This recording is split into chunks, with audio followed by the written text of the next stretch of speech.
In the remote hills of northern Europe, there stood a small village named Wildstone. Surrounded by mist-covered forests and dense, untamed nature, the village, though peaceful on the surface, held a dark, secret curse that had plagued it for centuries. It all began with an ancient bell, hanging in the tower of the old church at the center of the village. The bell had been forged centuries ago by a mysterious blacksmith, one whose origins were as shrouded in mystery as the curse that would later follow. Legend had it that the blacksmith was once a powerful sorcerer who sought to bind an ancient evil into the bell, sealing it forever. The bell was simply a part of village life, used to signal the beginning of the day, the arrival of important visitors, and the tolling of death in the community. However, no one knew that every time the bell rang, it marked the beginning of a new curse. Each time the bell tolled, another villager would fall. It was a slow, agonizing process, and no one seemed to be able to stop it. Children whispered about the bell, and the elders began to speak of the curse in hushed tones, their faces grave.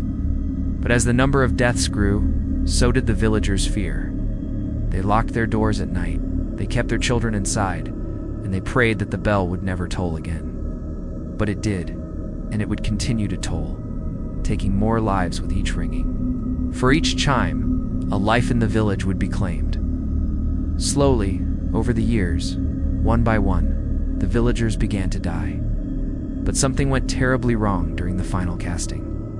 Instead of trapping the evil, he inadvertently allowed it to escape, cursing the bell and all who would hear its toll.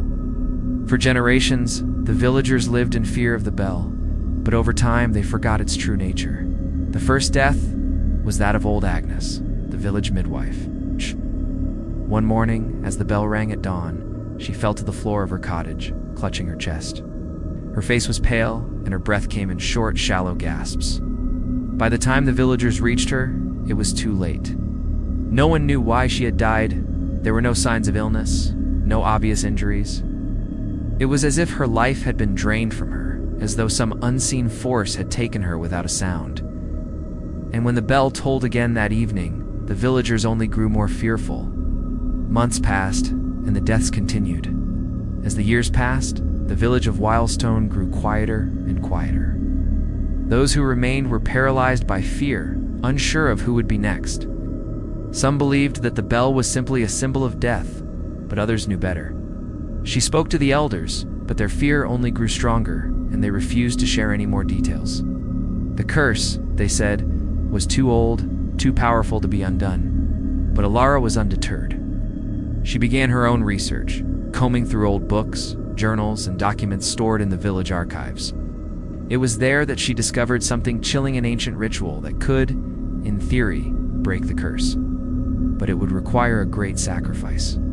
They knew that the tolling of the bell was the manifestation of something far darker. It was the very essence of the curse, a reminder that the village's sins had been sealed in the bell, and they were now being paid for, one death at a time. It was then that a young woman named Alara, whose family had lived in Wildstone for generations, decided to confront the curse head-on. Alara had always been fascinated by the old stories that had been passed down through the generations. As a child, she would sit by the fire and listen to her grandmother's tales of the bell, the blacksmith sorcerer, and the evil that had been trapped within it. The villagers had to confront the evil that had been sealed away, to break the bond between the bell and the land itself. The catch, however, was that the ritual demanded the life of the one who performed it.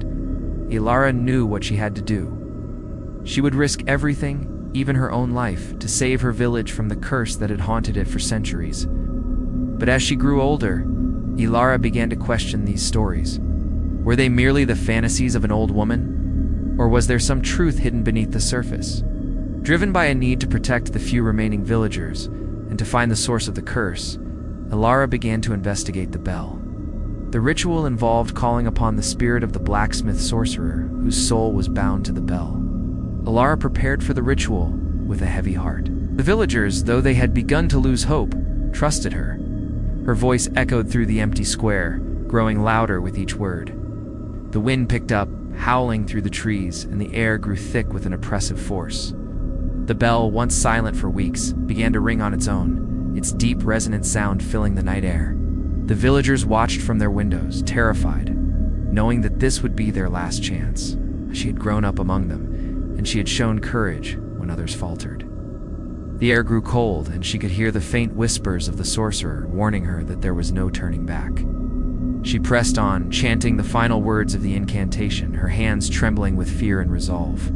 The bell rang again, louder than ever, its resonance shaking the very ground beneath them. The night of the ritual, the moon hung low in the sky, casting a cold, eerie light over the village. The bell tolled once, signaling the beginning of the ceremony. Ilara stood in the village square, the same square where the first death had occurred, where the bell had first told its curse into the world.